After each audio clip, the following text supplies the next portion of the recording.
All right, here we are on the right side of the bench. The starting five is in. Coach doesn't need us at this point, so we're going to continue talking about the points that we care about. Today's point is big preview of what the ACC actually has for this season.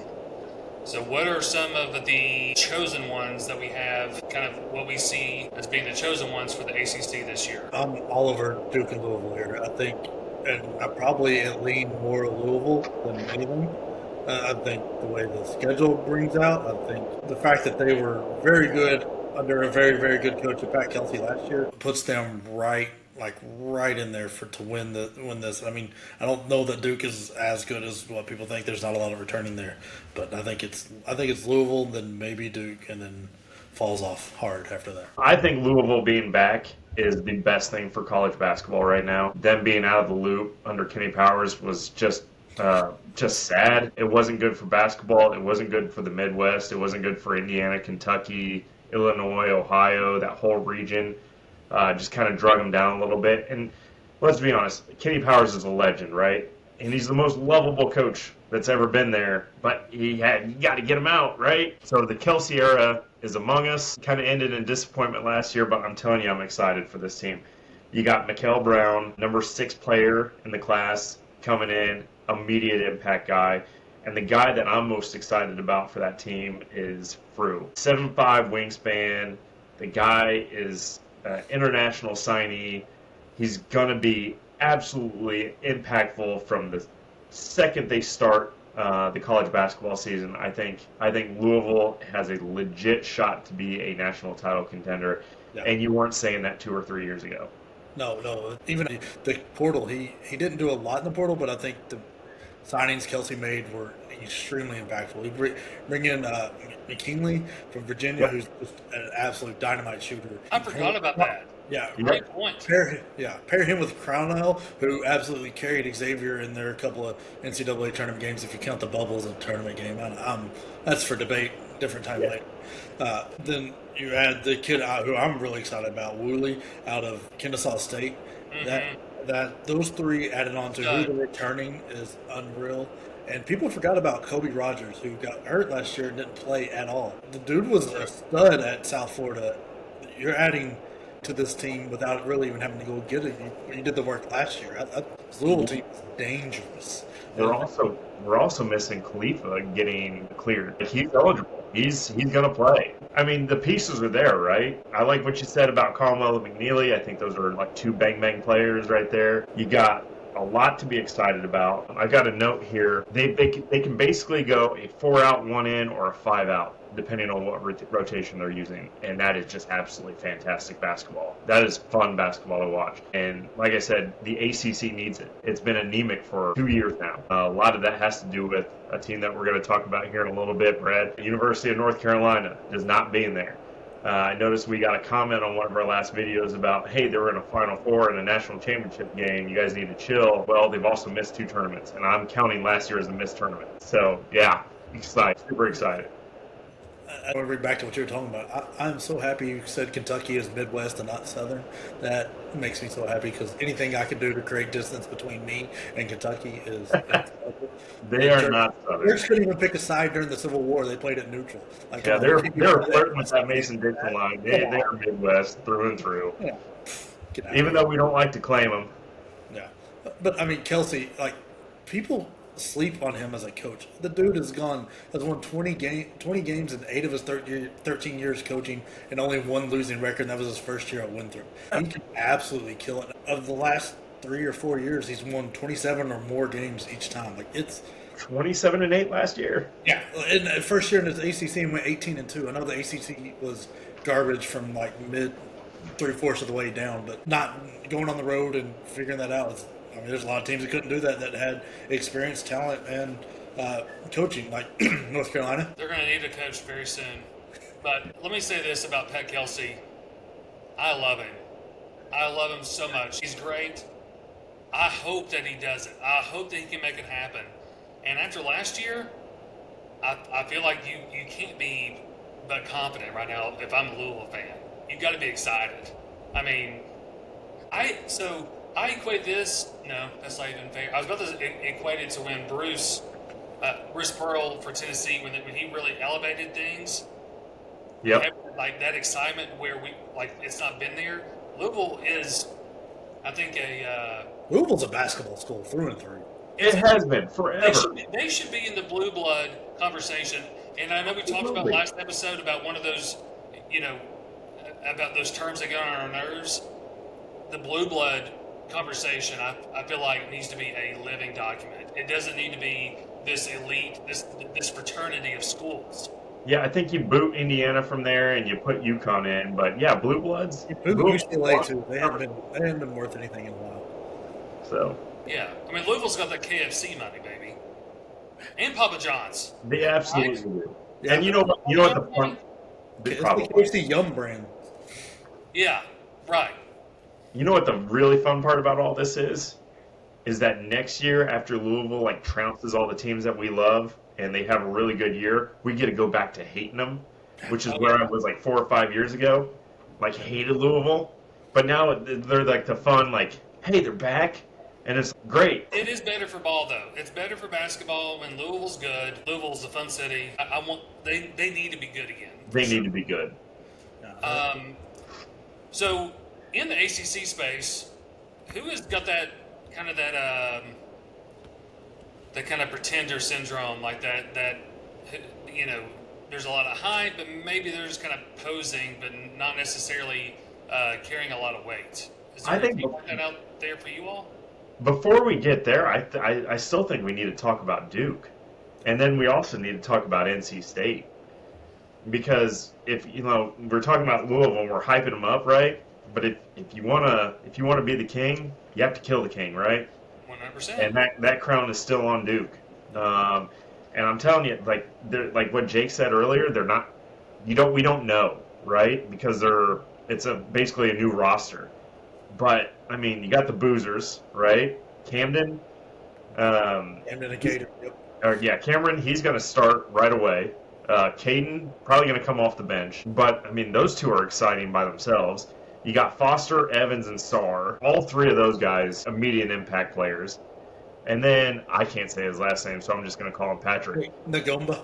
Yeah, Ngomba. I'm excited about him, too. And Duke's always going to be there. Shire's putting together a really, really good program over at Duke. Not like he had to do much work, because Duke sells itself, especially for recruits. But this is a fun team. I'm excited to see what the boozers do. I'm excited to see what this roster is capable of. I think it's going to be a lot like last year, where they kind of limp in the first part of the season, and they have some losses that they probably shouldn't take against some teams that they probably shouldn't lose to. But by the end of the year, we're going to be talking about them in the 1 to 2 seed range in the tournament.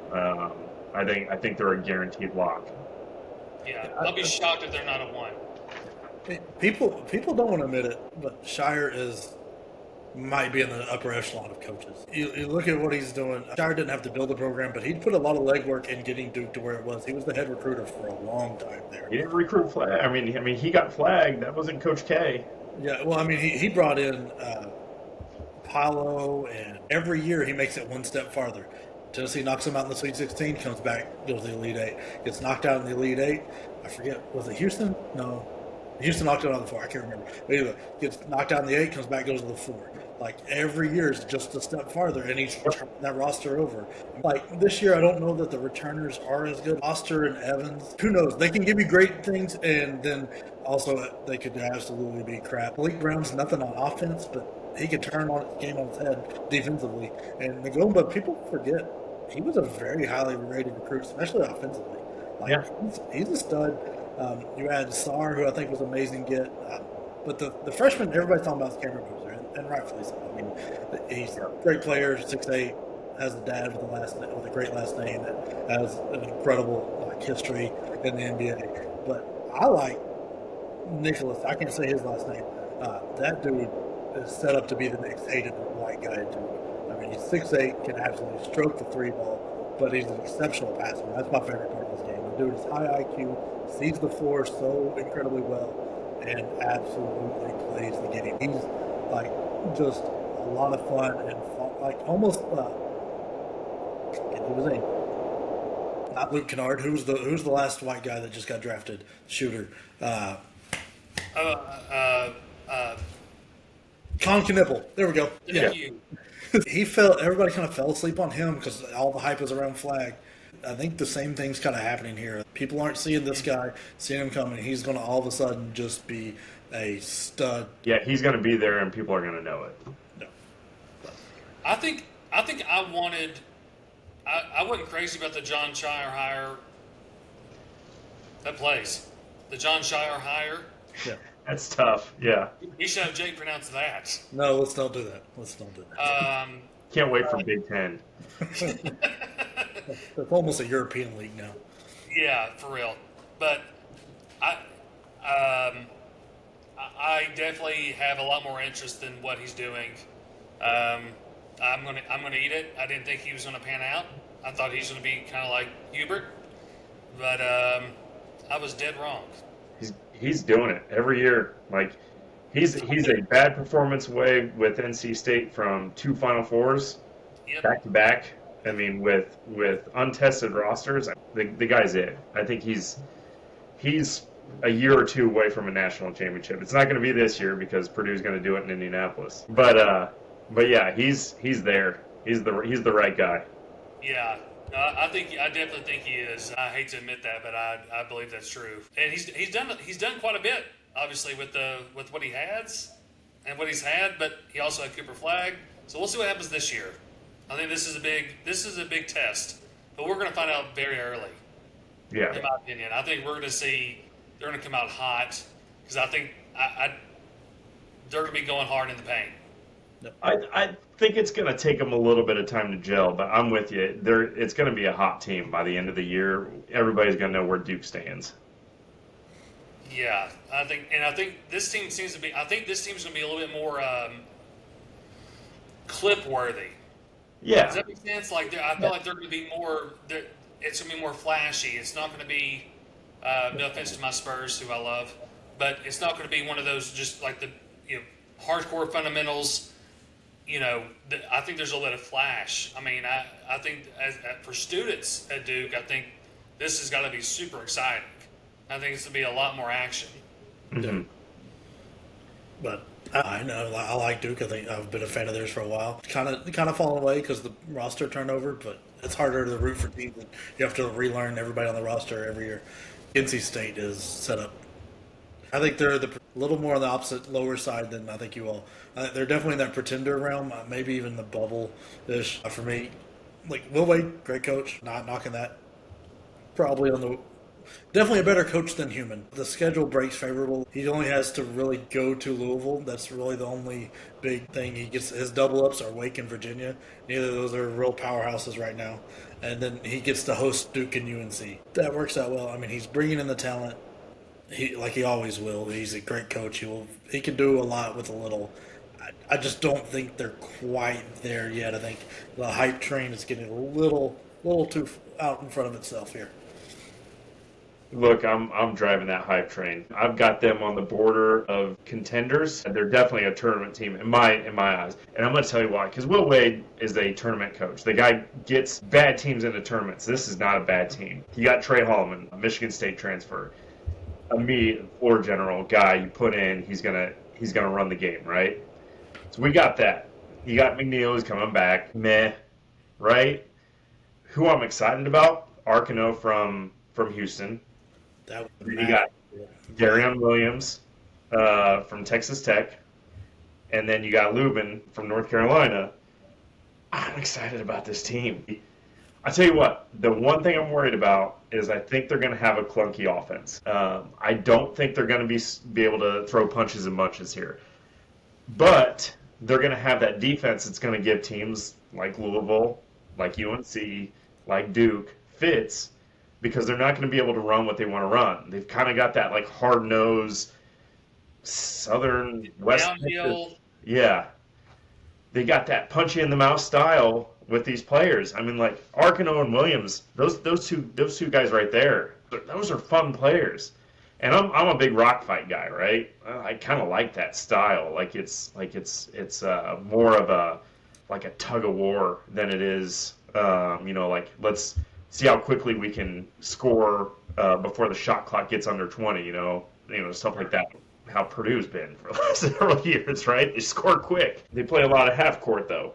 I'm excited for this team. I'm excited for the Will Wade era and NC State. 2 years ago when Purdue was playing them in the Final Four, I was worried because it was NC State as a double-digit seed, and that's been Purdue's kryptonite for years.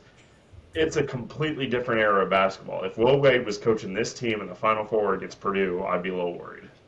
My fear is not as bad as Kansas last year, but the pieces don't line up as well in my head. And not that I'm the perfect scout, but Williams is a slow-paced player. Arsenault and Holloway and the other guards are fast. That seems to take the ball out of one of probably your best offensive weapons' hands. Like Arsenault's never carried an offensive load. Holloway hasn't. Darian Williams is the only one that's really carried an offensive load. So it's either you're banking on them with steals and speed and then kind of leaving Williams in the dust, or you're taking the best part out of those guys' games. That's where Will Wade, great coach. If anybody's going to do it, he can do it. He can figure it out. But that's where I get a little nervous with this team. I think kind of like last year with Kansas, people are like, oh, he's got this name and this name and this name and then this name. But they may be all pieces to different puzzles. Yeah, I think I'm with you. I think the defense is there, the offense a little worrisome. Well, and I think I said in the last episode that Will Wade can't wait to get his team out there on the floor against UNC and Duke. Yeah. He can't wait. He's a basketball guy through and through. Grew up with it. I mean, he can't wait. He plays the victim very well, and he's going to ride that home, and he's going to motivate. Yes, he does. He is a shock the world guy. He is. He loves the headlines. But yep. He's got a face for the headlines too, doesn't he? He's like that one of those DC villain faces, not like a Lex Luthor, but like the Penguin's assistant kind of thing. You don't think he's human. Yeah. For sure. I know people who know him personally, and I've heard a lot of these things about how he's just a brilliant basketball mind, and I'm like, that's not a shocker to anybody who watches ball. Yeah. Like, the dude knows what he's doing. He knows ball, but he's one of those guys. You love him when he's yours, but you hate him if he's not. He is the A.J. Przinsky of college basketball. Still won't that's a fun. How are we feeling about UNC? Can we call them a contender? I know they're in everybody's top 25, top 30 in power rankings. I don't personally have them there. I have them, like, what we were talking about, what was it, Brad? Pretenders? Like, bubble teams? Is that UNC for us right now? I know you're a UNC guy, right? Yeah, I don't have a whole lot of confidence, and unfortunately, Hubert, I just don't have a lot of faith in him. And I really hope. Oops, threw my pen. Sam, why did you say that? I feel like UNC is one of those places right now that they could shock us, but on paper, it doesn't look great. And there's a whole hell of a lot of money. $14 million. Is it 14 or 16? I think we were saying 20 last week. It's closer to 20 than it is 10. Guys. I know that. It feels like Hubert Davis might need to spend $20 million on a roster in order to save what face UNC has left in ACC basketball. They used to be feared. And the fact that, Caleb Wilson, I guess, is going to be the most exciting. That guy's all world. Like, he is an all world player. He is. That's a whole lot of pressure. And I hope he steps up for it. I can't. Gosh, I hope so. I'll be fired up if that's the case. But still, I just don't have a lot of confidence. And I feel like I have every right to feel that way. They have the talent there to be a contender. Can they do it in spite of Hubert Davis? I don't know. Some of the decisions in the portal confused me. Like, Vassar was not impressed. You're looking at a 7-foot guy that barely scored more points than Toby Awaka and was out rebounded him and he played 2 to 3 minutes more a game and with a lot less fouls. And he really shot too many threes for my liking for a guy like that. And then you go get Powell from Virginia Tech, I think, and he wasn't anything impressive. The one that I thought it's going under the radar because he doesn't have the name, but Kyan Evans from Colorado State, that was a great get. If you're going to lose Elliot Cadeau, I like Evans. He shoots the ball well. The ball was in Nate Clifford's hands, and rightfully so. That was a first-round NBA lottery talent player. Yeah. But right behind him in almost every productive stat for a guard was Kyan Evans. And that, like, the schedule for them is, Yeah. I don't know, if he can get Duke twice, but that's always going to happen. But getting Syracuse twice kind of helps. So you go at NC State isn't fun, but I don't. It's. Can Hubert Davis get out of the way enough to let this team do what it needs to do? Can I share a stat on Evans that concerns me? Let's hear it. And this is from CBS Sports, who I trust a lot, and so I'm going to give credit where credit is due. Over 25% of his 86 pick and roll possessions ended with a turnover last year at Colorado State. You guys ready to wear that jersey? No, Is he the floor general for UNC? Is a Colorado State transfer it for a powerhouse program like UNC? Not knocking mid-major schools and transfers from the like, right? Because we've seen, like, Dalton Connect was absolutely phenomenal, right? Lance Jones for Purdue the other day was like, or a couple of years ago was the difference maker in that team. Like, helped them excel to a Final Four. And those guys aren't coming from, like, big-time schools. I think Goody was a transfer from one of those schools as well. I mean, it's one of those things where it's just like 25% of your pick and rolls, which is the bread and butter of college basketball, is resulting in a turnover. Not trying to make excuses for it, but turnovers are a funky stat because if we run a pick and roll and I throw it to you and you don't catch it, that's my turnover. If you're the team lead, man, you got. He wasn't the team. gotta know The ball was in Nate Clifford's hands. At some point, like if the guy you're throwing to is not catching the ball, you got to stop throwing it to him, right? I don't know. Your coach is calling the play. I don't know. I did not watch his game, all the Colorado State games, to be able to strike that. Like, that's worrisome to me. I knew his turnovers were higher than what I liked, but I read that stat and I went and watched Kyan Evans highlights for like literally 40 minutes, and I'm like, you know what? This kid has got something to him, and that's exciting. But I don't think he's got win the ACC. And I don't think he's got drive your team to a national title. But it also won't surprise me this year if North Carolina screws around and doesn't make the tournament. Yeah, I'm not going to be utterly shocked if that happens either. Well, one thing, Sam, you mentioned about the pick and roll. If Hubert can't dial that in and execute that efficiently, if that is his, that's the hardest. The pick and roll style of offense, I think, is the hardest offense to execute because you have to have the talent, you have to have the size to make that be successful. And if he wants to try to really drive that home, because I feel like last year he did not let the guys shoot. It was very limited. He tried to pound the ground, all that. It was very hard for him to be able to let that go and let that floor really be spread out. If he's going to keep trying to beat it in there, he's not set up for that. No, I don't think there's not enough height, there's not enough talent to be able to support that kind of play.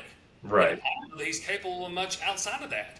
He's not going to run this big motion offense. Like, again, we're talking about Will Wade. Will Wade will literally run circles. He will run guys in a circle in the half court just to keep people moving and open up the space.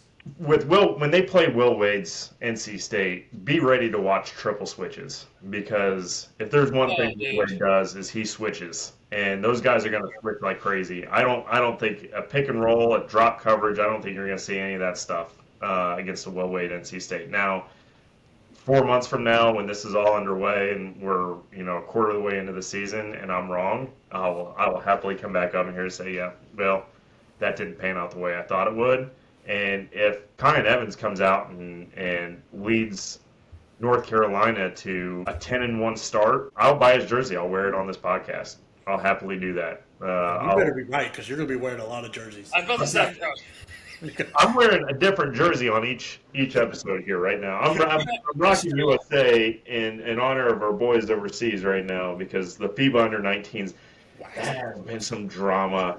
We'll talk about that towards the end when we get to bench behavior. Oh yeah, it's good basketball out there. Plus USA is playing. I think they took Jordan to the woodshed by 73 points. They beat Cameroon by 59 or 56.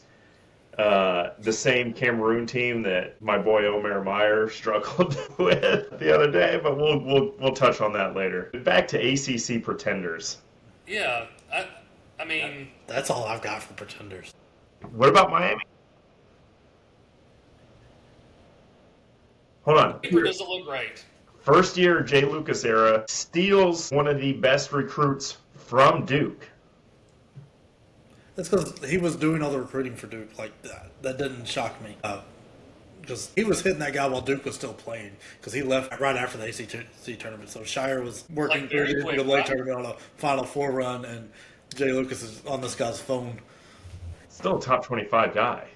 Prove it to me. Prove that Jay Lucas could coach. He hasn't done it yet, and he got gifted a Miami program that shouldn't have to recruit outside of a 30-mile radius with as many athletes that come out of there. They're not playing any folks from Florida. They're a 5 transfer starting lineup, with the exception of Henderson, who's a freshman. But like Trey Donaldson, I gotta watch him at Michigan. Yeah, he knows how to scout talent. That's not what I'm saying. I'm saying prove to me you can coach it. Yeah, I'm putting him in the pretenders. I think Jay Lucas has put together a reasonable team with Trey Donaldson. He's got Drew Washington. That guy's fun. New Mexico. That guy was fun to watch last year. Malik Renew. I mean, say what you want about Indiana last year, but Renew was a bright spot on a spurt of a team. And then, But somebody has to score points and. Ernest, Trey Donaldson can score. He can get to the basket. No, And- I'm saying Malik Reneau. Somebody had to score for Indiana. Oh, He yeah, was yeah. Shut out, so it just kind of faulted to him. Like I said, their Super Bowl was beating Purdue at Assembly Hall. Congratulations, you were down 12 at halftime, and then Purdue just decided not to come out. Great job. But I think this team is built well. I think their starting 5 is a great starting 5. I think they're going to make the tournament, personally. And I think they're going to be a threat in the ACC tournament. Like, I think that's the team, like, Jay Lucas is coaching against John Shire, and you're like, ooh, there's some drama there. And then, Oh yeah, Those some stories. and Jay Lucas isn't going to feel an ounce of that pressure. It's going to be John Shire. He's going to have to beat the guys that Jay Lucas took from him. That's fun, right? Is it? No, there's plenty of stories, and I hope well for the guy. I like nothing against him. He hasn't coached a team yet, and to come in and try to do it on a big boy stage or a medium boy stage. Let's call ACC a medium boy. Like, who knows? Because I didn't look up their schedule, but there's some big traps there. I mean, the team that I'm flip-flopping back and forth on is SMU. Andy Enfield, very, very good coach. Made a run with Florida Gulf Coast. Did really good at USC, and then I don't know what happened. That last year was wild. He had made like 4 straight tournaments, and then it felt like he just quit. It felt like everybody just quit, USC-wise. I mean, bringing it back to the Pacers, you got Jermaine O'Neal Jr., that's coming out of one. He's going to be fun to watch. They're bringing back their top scorer and assist. They got they're running their offense through Boopy Miller. Keeping B.J. Edwards, too. That was big. Very good defensive player. Add in the talent they have. They brought in a better recruiting class than I would have thought have. And, I mean, they won 20 games last year. So I've got them right now in the bubble because I just don't trust it all right now. But, Yeah, they were an NIT team last year. Had 24 wins, 24 soft wins. But I mean, I'm not sure if the pieces are there, but I like them. I think they're going to be fun to watch. I don't think if they're on the TV, I'm not going to turn away to the Golden Girls or Murder She Wrote or anything like that. I'm probably going to watch that game. Infield coaches fun basketball. I remember that was Dunk City or Oop City, whatever the heck its name was. That was him making that run. I mean, even out at USC, they played a fun style of basketball. That's what he coaches. That's what he likes. What I've seen of Jermaine O'Neal Jr. is he's going to be fun to watch. Are we considering Wake Forest at all for Bubblicious? No. Anybody even remotely curious to see how, like, I don't know, Miles Colvin does or Juke Harris? No. I'm curious because I know the guys, but I don't think Wake's got it. The coach, what is his name? Used to be at Tennessee, went to ETSU. Can't think of it. I like him as a coach, but it just doesn't seem to be fitting right now. Like that Wake team last Steve year Forbes was more talented than what he got out of them. You could even say that about the year before. Something's not jiving, and I don't know what it is. You want to know what my note on Wake Forest is? Sure. NBA athletes, not NBA talent. Yeah, seems about right. Like, and Wrap then, your head around that. how do we feel about Virginia? Meh. Man, Meh. I like Odom as a coach. I think do he's too. a great I hire. do too. But again, offense is a problem.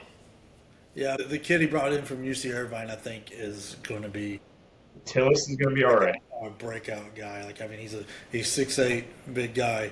Didn't get a lot of chances on offense because the offense they run at UC Irvine was mainly a pick and roll with the point guard and the center, who rightfully so. Those two guys were very, very good, and that's how I would have run it with those guys on one team. But I think he's going to be shine a bit more. 6'8", taller guy, can rebound, shoots about 40% from three. Virginia's going to build. It's not going to be your Tony Bennett, and I don't know that they're a brand that would ever make a huge splash, but it's going to be a very solid team. And I've got them in the bubble right now because I have a little more faith in Odom than probably what I should. But If White, Lewis, and Tillis shoot 40% or above from outside, I think they're going to be all right. Because Grunlow, from the international signee from Germany, I think that kid's going to be a tough cover. He's 6'11", but he's a thick 6'11". He's one of those 6'11s that can kind of move. I don't think you're going to see him take anything outside of 15 foot. Sam, he's a younger guy, right? Like he's not one of those European players that's been in the international circuit. He might be crazy when we start talking about these European guys, right? You have Sarr at Duke, who's been a professional since he was 16. Right.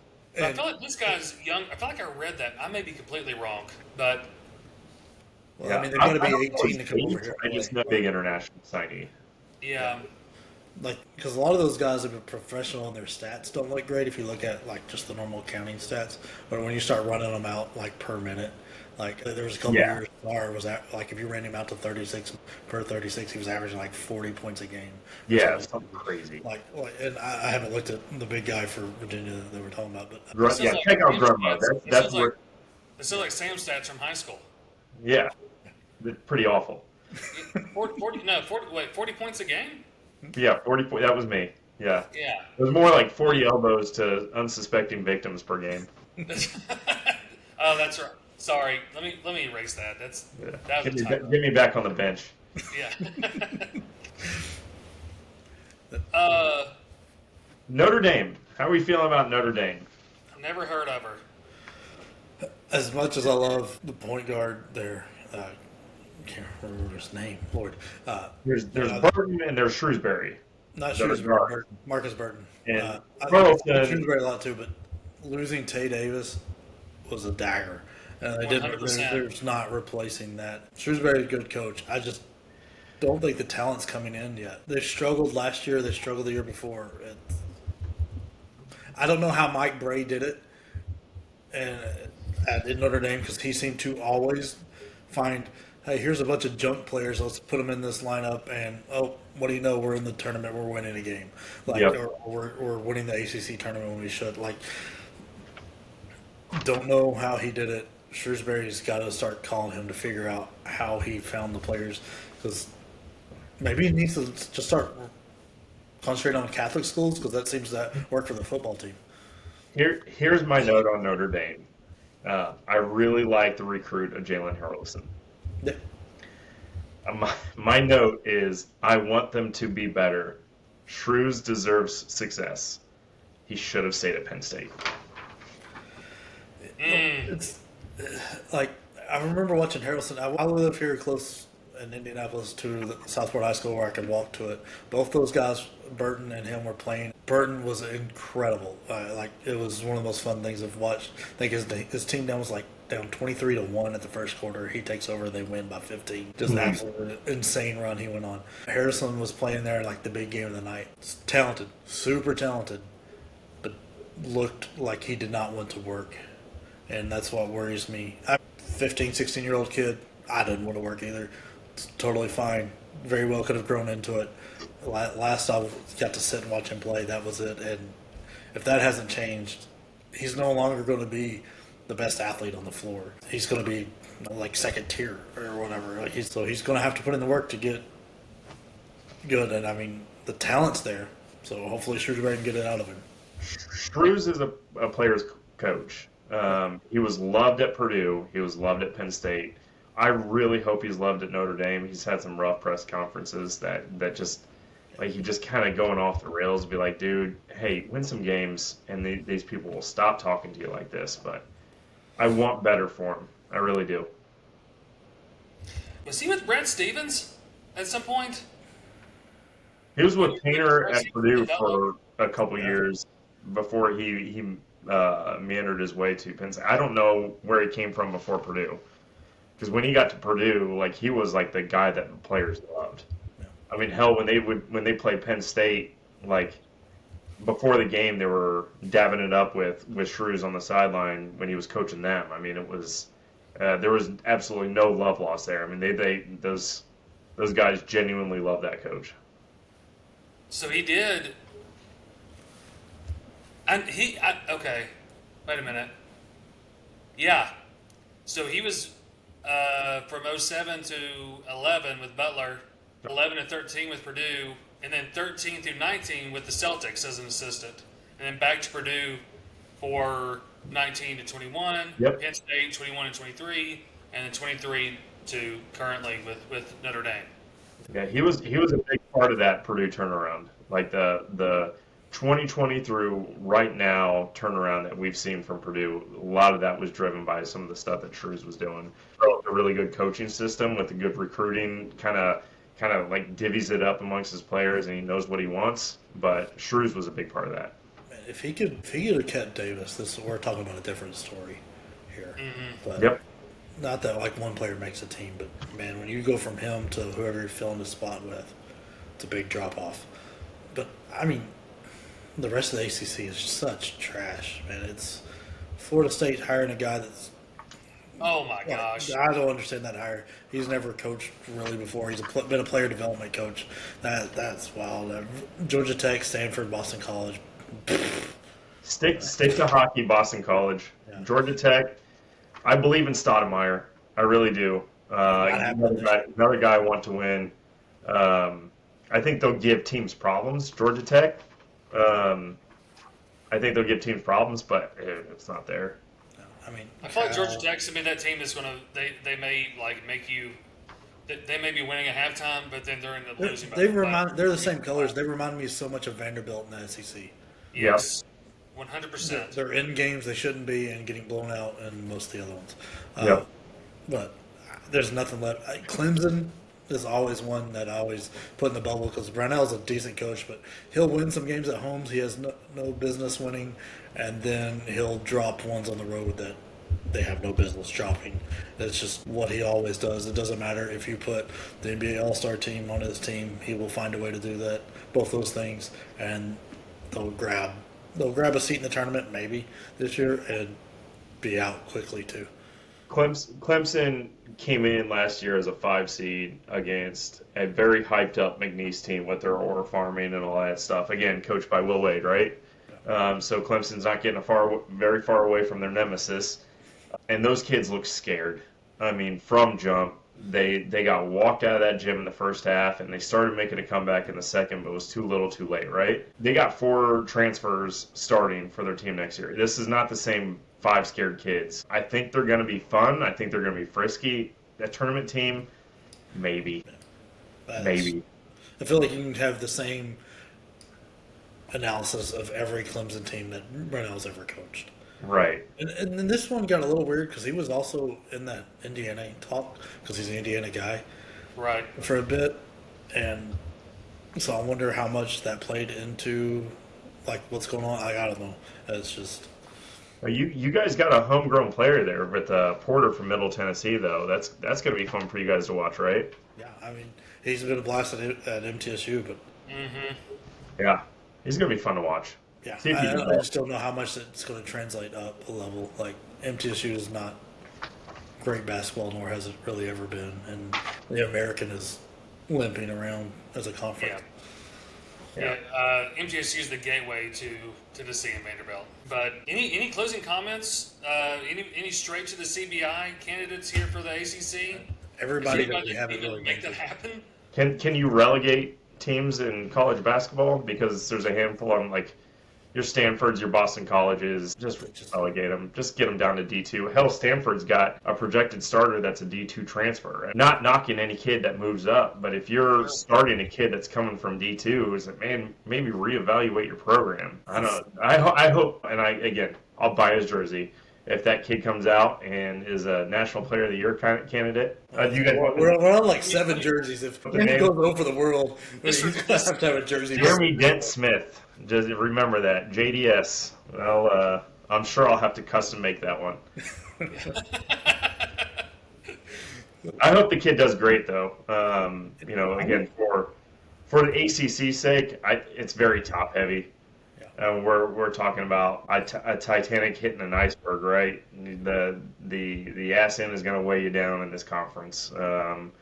Thank God for Duke, Louisville, NC State, and maybe UNC. Yeah, I want more out of Capel, but man, somehow that guy just drops the ball every time. The Oklahoma teams he had with Blake Griffin, it's like he gets there and he gets so close and then can't put it over the edge. And I feel like that's what's happening at Pitt. He's had teams that looked good, that were going to make a run, and then all of a sudden they can't find the bucket or they can't stop anybody, and he looks confused on the sideline. It's not great. I want more out of him. That's the only team that I have that's in the straight to the CBI level of ball that has a chance to make its way out of it, but I don't see it happening. No, I'm with you. As we kind of conclude the ACC preview for this season, I think it's one of our favorite segments in the podcast is bench behavior. What's the bench behavior for this week? I know Caitlin Clark voted 9th by the players. Whack. Caitlin Clark needs to pack her bags and just get the hell out of the WNBA. She could probably go play for the Pacers this year. No Turner, no Halliburton. Thank God for TJ McConnell, as a 40-year-old dad. I mean, that resonates with me like just a 6-foot tryhard. The guy that's doing your taxes is also your point guard. Right. Yeah, he can fix my lawnmower. No, Caitlin Clark, runaway, number 1 player in WNBA. Not from a skill set. I still think that belongs to Asia Wilson? Williams? I don't know. Yeah, Wilson. Asia Wilson. She's the number 1 player in the league, but the one that's selling the tickets and the jerseys and getting people paying attention is Caitlin Clark, and it doesn't matter what you say about it. It doesn't matter how you feel about it. It's the truth. Caitlin Clark is the truth in the WNBA. How dumb is the one chick that said, hey, just not going to come back from injury, don't want to play here? Yeah. I think Sophie Cunningham took her spot, and she's bitter about that. If Sophie Cunningham, if you're ever watching this, if I was 20 years younger and not married, I would happily be rejected by you. She's tough. I love watching her play. She's tough as nails. Yeah, she's not scared of the devil. It's absolutely unreal how the WNBA is treating their cash cow. And nobody's Sophie's the only one that's really come to her defense. It's unreal. The statistical difference from crowds that have when she's playing and when she's not, and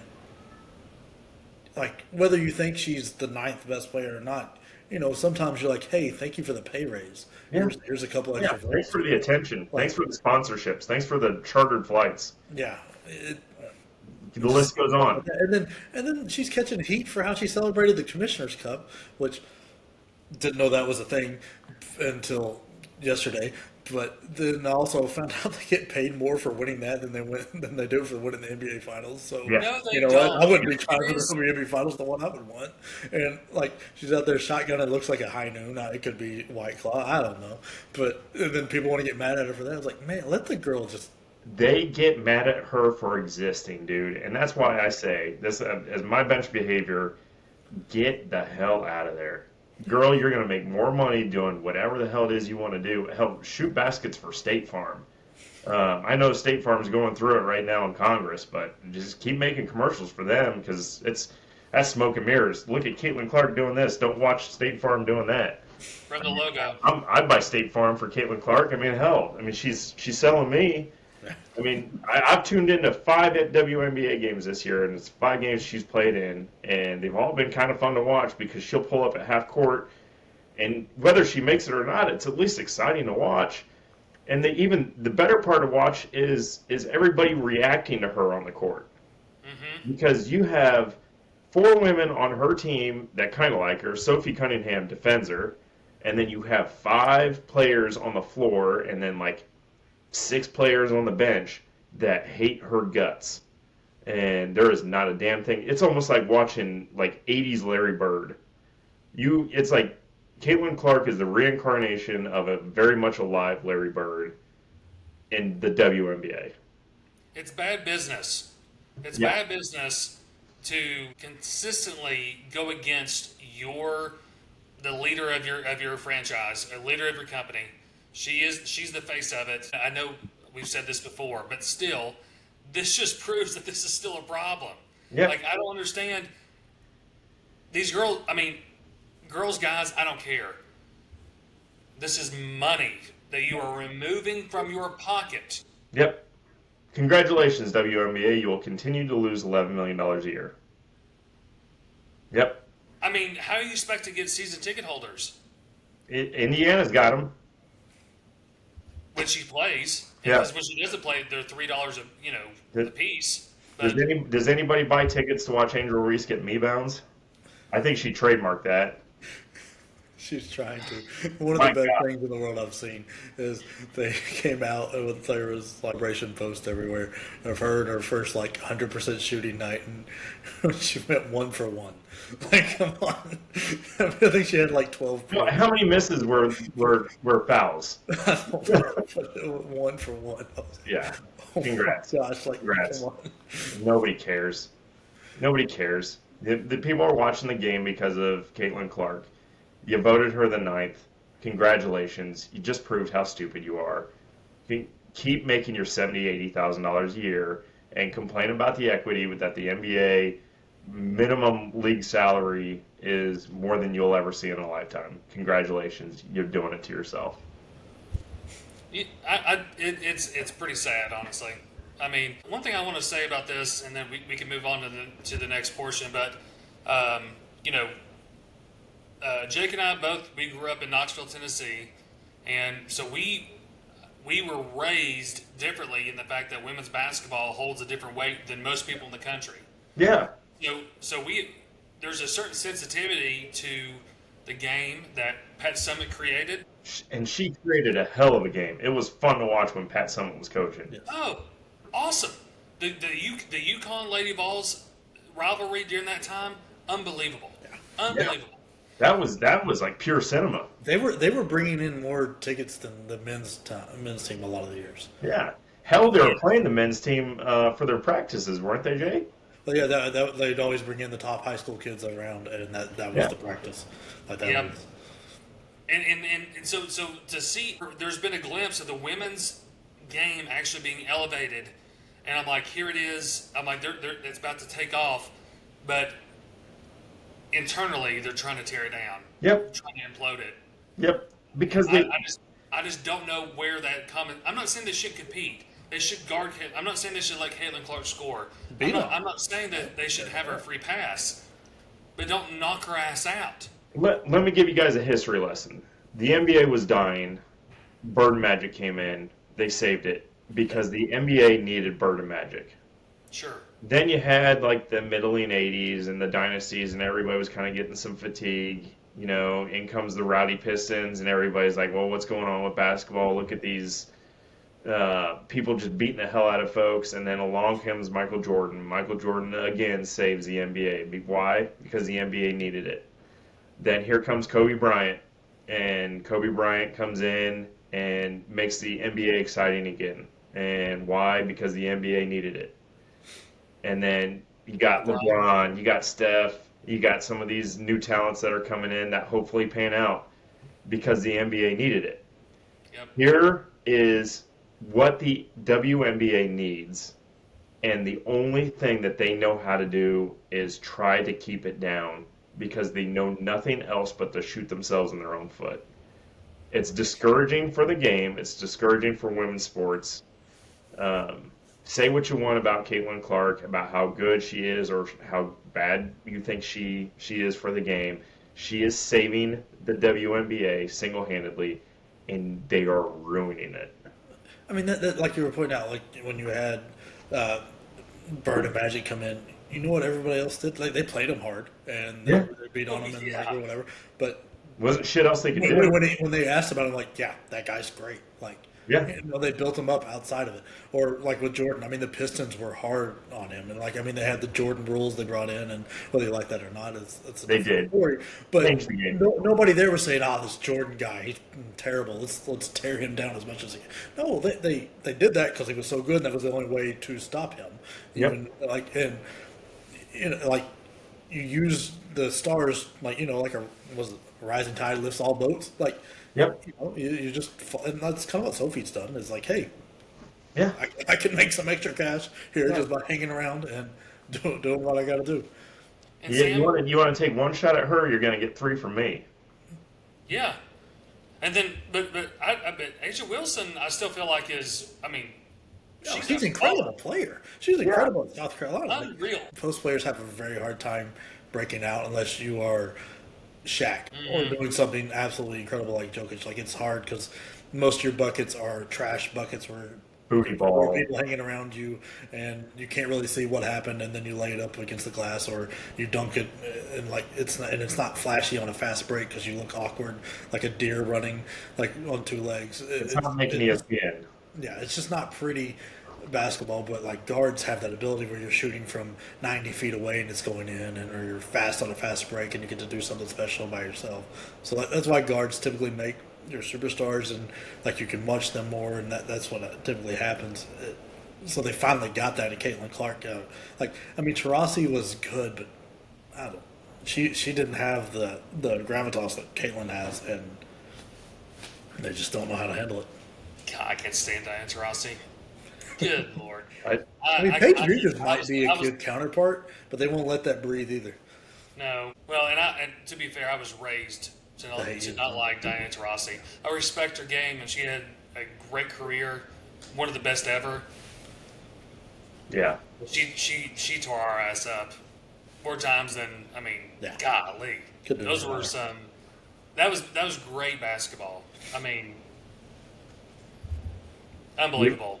Those late of all years, but that was a great battle. Yeah, we went a little long on the Caitlin Clark one. Is there any other bench behaviors that we want to talk about? I do want to do my honorable mention. FIBA Under-19 World Cup basketball. U.S. has looked fantastic. I don't think they've had a game within 20 in the first quarter. And I think they curb stomped France. They curb stomped Austria. They curb stomped Jordan, Cameroon, you name it. The rest of the FIBA has been fun to watch. Israel, my boy Omer Meyer. I was texting you guys through that entire game. That kid coming into Purdue next year is already a star. They were struggling against a Cameroon team that US beat by 60. And that kid went off in the third and fourth quarter and single-handedly brought them back and won them the game. I know Israel's not a popular subject right now, and you know there's some ancillary stuff going on that's very distracting to the world. But 19-year-old kids playing basketball is still 19-year-old kids playing basketball, and that was a fun game to watch, and it's going to be fun to watch tomorrow. This drives me up a wall when I see these grown men doing this. The Dave McCaskill, or however you say his name, you shouldn't really even say it, getting banned from the MLB for what I think this is his 7th player interference, game interference. Yeah. And then like he's out there like halfway bragging about it. Dude, no. You're a Yeah. grown man. Like what is going on? I mean, he is just as bad as those grown dudes that sit outside like team buses and hotels waiting for autographs so they can turn around and sell it. Like He's an adult autograph guy. there is a special circle of hell for people like these guys. Like it's just unfathomable to think you are there to like get the ball. Like no, watch the game. The ball is for little kids. and running around and diving on them and doing all that. Like that's fun. And then let the players toss the ball to them. Don't. I bet he's the kind of guy when the ball gets tossed, he's over there pushing 7-year-olds out of the way so he can get it. He can get the ball. Like well, not anymore, Jake. Should not, should not be allowed ever in MLB. I'm normally not for like banning people from being able to buy tickets, but this is get them out part of the game. Get them out. Relegate them. Go away. Go. Jump off a cliff or something. Like this is just despicable behavior. It is. Dave McCaskill wears his Letterman jacket still. Oh yeah. He's that guy. He is that guy. I cannot stand it. Dave McCaskill talks about his high school basketball stats. Fair. That is the most. That is the. I've not seen that. That was such a weird. I didn't really understand what happened when I watched it. When I first started hearing about everything, and I'm like, I can't compute it. Yep. And different teams too. Like it's not just all of them have happened with Arizona. Like this dude is out there trying for this stuff. Yep. Yes. I mean, the poor dude from Chicago probably can't even still show his face. But like this guy's out there like, oh yeah, blah, blah, blah. Yeah, Come the on. dude from Chicago didn't even know the dude's mom died. He just made a real bad comment at a real bad time. Yeah. Now, sure, punish him, get him out of the game, kick him out of the field, right? I mean, I'm with you on that. But I mean, Dave McCaskill should be like tarred and feathered at this point. Yeah, I'm for that. Let's bring that back just for him. Yeah. Yes, that's right. I'm in. Well, I think the coach is calling us back in, aren't they? Is the coach calling us back in yet?